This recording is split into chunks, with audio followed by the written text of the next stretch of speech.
Naalala nyo ba yung dun sa may harap ng restaurant? Yung sinabihan nyo na isa sa amin nagpapanggap na mayaman? Ay, opo, naalala ko na po. Bakit po? Ano po bang kailangan niyo sa amin? Mga bata, pwede ba ako magtanong?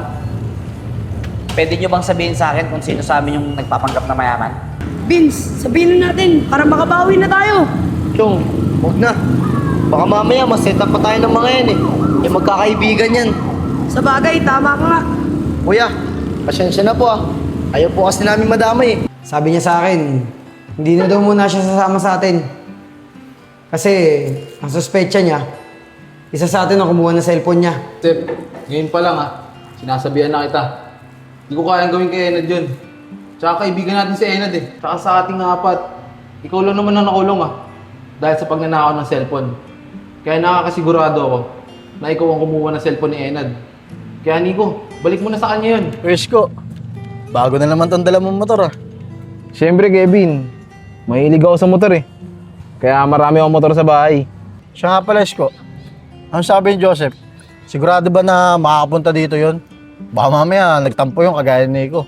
Oo Kevin, sigurado ako na pupunta dito si Joseph. Tinawagan ako noon kanina eh. Ang sabi niya, dito daw natin siya antayin. Ah, ganun ba? O sige, tayo na lang natin si Joseph.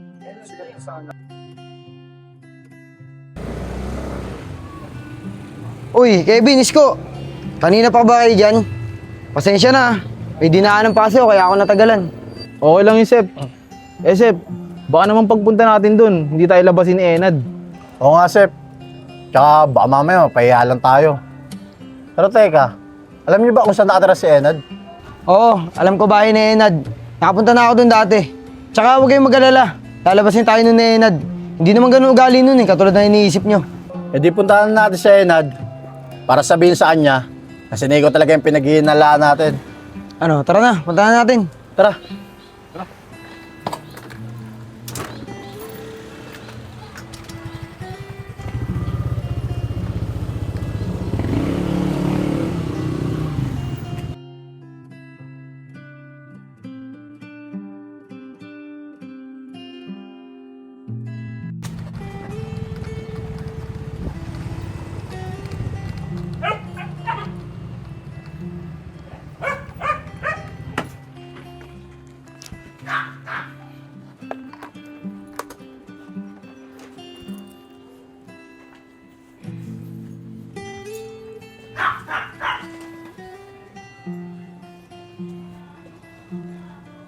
Parang Enad. Enad. Sino yan? Dali lang. Oh, Sep. Ikaw pala. Anong ginagawa mo dito? Enad, kasama ko nga rin pala si Kevin tsaka si Isko. May gusto sana kami sabihin sa'yo tungkol kay Nico. Sige, Sep. Sandali lang mga tol, aalis sana ako Kaya lang, mukhang importante yan sasabihin nyo. Sige, tara. Pasok muna kayo sa loob. Hindi tayo mag-usap.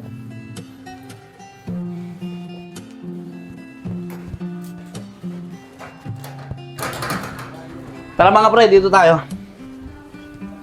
Opo kayo. Siya nga pala.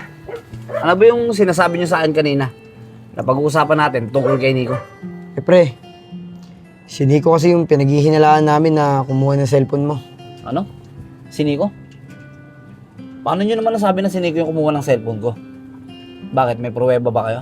Enad, kung isipin mo, sa ating magkakaibigan, si Nico lang naman nakulong dahil sa pagnanakaw ng cellphone eh. Tsaka pati na rin sa dati niyang mga ninakawan. Sa bagay, may punto nga kayo. Pero teka, asan ba si Nico? Bakit hindi nyo siya kasama dito? Kasama namin siya kahapon, Nad. Kaso, nag-walkout eh. Mukhang nahalata niya na mabubukan na namin siya. Alam nyo mga tol, kung siya yung kumuha ng cellphone ko, isa lang ibig sabihin nito, wala siyang pera. Saka isa pa, naisip ko lang, siguro, siya yung binabanggit ng mga bata na nagpapanggap na umasenso katulad natin. Malamang nga yan, Nad. Si Nico yung tinutukoy ng mga bata. Kasi nung araw na yun, lumapit yung mga bata, bigla siya na nahimik eh. Para siyang kinabahan. Teka lang mga tol, paano naman mangyayari yun? Eh di ba nakita nyo naman yung bahay ni Nico? Ang ganda-ganda. Doon pa nga tayo nag-inom nakaraan, di ba? Ay, oo nga pala, no? Bakit? Nakasigurado ba tayo na kanya yun?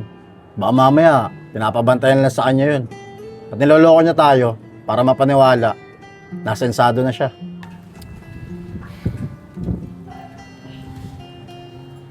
Tama ka dyan, Kevin. May punto ka rin naman dyan sa sinasabi mo. Pero siguro, mas maganda kung pupuntahan natin si Nico dun sa bahay niya nang hindi niya alam. Para malaman natin kung talagang sa kanya yung bahay na yun.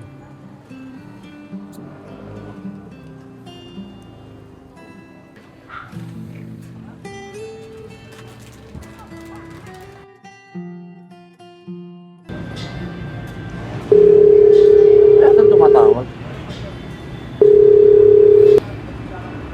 Hello, sino to? Hello po. Sino to? Ako nga po pala to si Enchong. Yung kausap niyo po na bata nung nakaraan. Okay, oo. Naalala ko na. Ba't napatawag ka? Kuya, sasabihin ko na po. Sino po talaga yung nagpapanggap sa mga kaibigan niya na umasenso. At yung binaroutan kami, Ganun ba? O sige, ganito na lang. Magkita tayo. Kung saan tayo nagkita nung nakaraan. Antayin mo ako, pupunta ako. sige po kuya, pupunta din po kami doon ng kaibigan ko. Sige, salamat ah.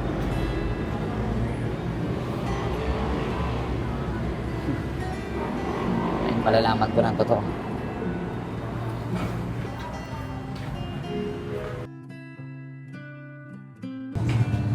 Chong, ang tagal naman nun. Pag maya-maya, wala pa yun. Uuwi na ako. Vince, hintayin muna natin. Malay mo, dumating pa yun. Oh, Vince, parang ngayon na yata yun eh. Tara, Chong, tara, lapitan natin.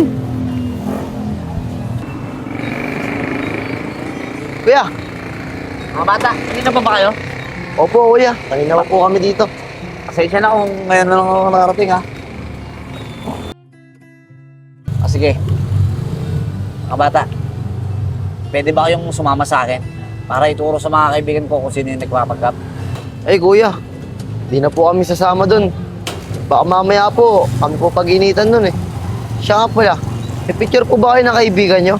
Para maituturo na lang po namin. Ganun ba? O sige. Meron naman akong mga picture ng mga kaibigan ko eh. Ito. Yan. Ngayon, sabihin nyo sa akin kung sino ba sa kanila yung nagpapanggap lang. Kuya, siya po. Siya po yun. Tandang-tanda ko po yung mukha niyan. Oo nga po kuya, siya po yung kumuha ng pera namin. Siya ba? Sigurado ba kayo mga bata? Opo, sigurado po kami. Siya pala.